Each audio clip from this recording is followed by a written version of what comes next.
वो लड़की उस सुबह घर से निकली थी जब उसकी माँ ने उसके बाल ठीक किए थे और बाप ने सिर पर हाथ रखकर कहा था कि अब हमारी किस्मत बदलेगी। उसे कहा गया था कि वो डांसर बनेगी, स्टेज पर नाचेगी, पैसे कमाएगी और परिवार की तकदीर लिखेगी। लेकिन हकीकत ये भी थी कि वो एक सौदे की रकम थी। चंद पैसों की बोली में बिकने वाली एक जिंदा बच्ची। एक आदमी ने उसके परिवार से वादा किया था कि वो उसे डांस सिखाएगा, अच्छी कमाई करवाएगा और वो घर वालों की मदद कर सकेगी। गरीबी से टूटा परिवार उसकी बात मान भी गया था। पर जब वो बिहार के एक ऑर्केस्ट्रा ग्रुप से बरामद हुई तो उसके शरीर पर चोटें थी, आत्मा पर घाव थे और आंखों में एक खालीपन था जिसे कोई भाषा बयां नहीं कर सकती। बिहार की चमकदार स्टेज लाइट्स के पीछे एक काली दुनिया है जहां हर तालियों की गूंज किसी मासूम की टूटी चीख को ढूंढ रही होती है और इन सब में वो अकेली नहीं थी। और यही सबसे भयावह बात है। द हिंदू में छपी एक रिपोर्ट के मुताबिक 2025 की शुरुआत में बिहार पुलिस ने राज्य भर से 271 लड़कियों को रेस्क्यू किया। इनमें से 153 लड़कियां ऑर्केस्ट्रा ट्रुप्स में तस्करी के जरिए लाई गई थीं, जबकि बाकी 118 लड़कियों को घरेलू नौकर, यौन शोषण या बाल मजदूरी में झोंक दिया गया था। केवल सारण जिले से मार्च से जून के बीच 125 लड़कियों को अलग अलग डांस ग्रुप से बचाया गया। यह अभियान पुलिस और जुवेनाइल राइट्स फॉर चिल्ड्रन जैसी संस्थाओं के संयुक्त प्रयास से हुआ। अब सवाल उठता है कि बिहार मानव तस्करी का गढ़ क्यों बना है? बिहार का भारत के प्रमुख ट्रैफिकिंग हब में शामिल होना कोई संयोग नहीं।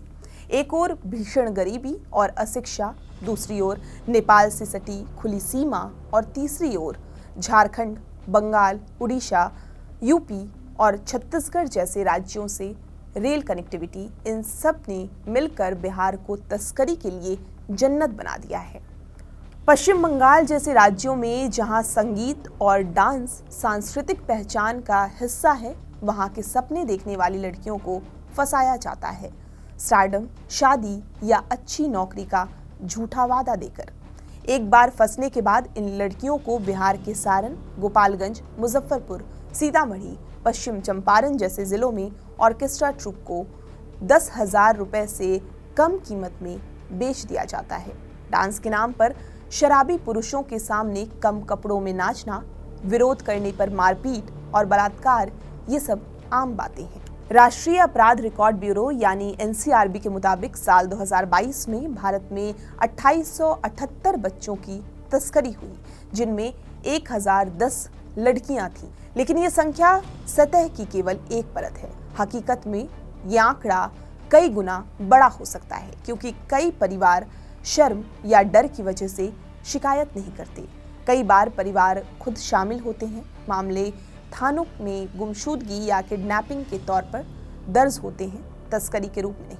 इसके अलावा अगर हम बात इंटरनेशनल लेबर ऑर्गेनाइजेशन और यूनिसेफ के आंकड़ों की करें तो साल 2024 में करीब 138 मिलियन चाइल्ड लेबर के केस मिले हैं, जिनमें से 54 मिलियन के करीब बच्चे जोखिम भरे काम में लगे रहते हैं। जबकि देश में सख्त कानून पहले से मौजूद है, जैसे पॉक्सो एक्ट 2012 से, बाल एवं किशोर श्रम निषेध अधिनियम, बंधुआ मजदूरी अधिनियम, जुवेनाइल जस्टिस एक्ट, भारत न्याय संहिता की धारा 139 से 141। लेकिन जमीनी स्तर पर लोग कितना इसे उपयोग करते हैं, सवाल ये भी है। एंटी ह्यूमन ट्रैफिकिंग यूनिट के पास न संसाधन है, न समर्पित स्टाफ। राज्य सीमाओं से जुड़े मामलों में जुरिस्डिक्शन को लेकर भ्रम और बचाई गई लड़कियों को फिर से उसी गांव या माहौल में भेज दिया जाता है जहां उनका शोषण शुरू हुआ था।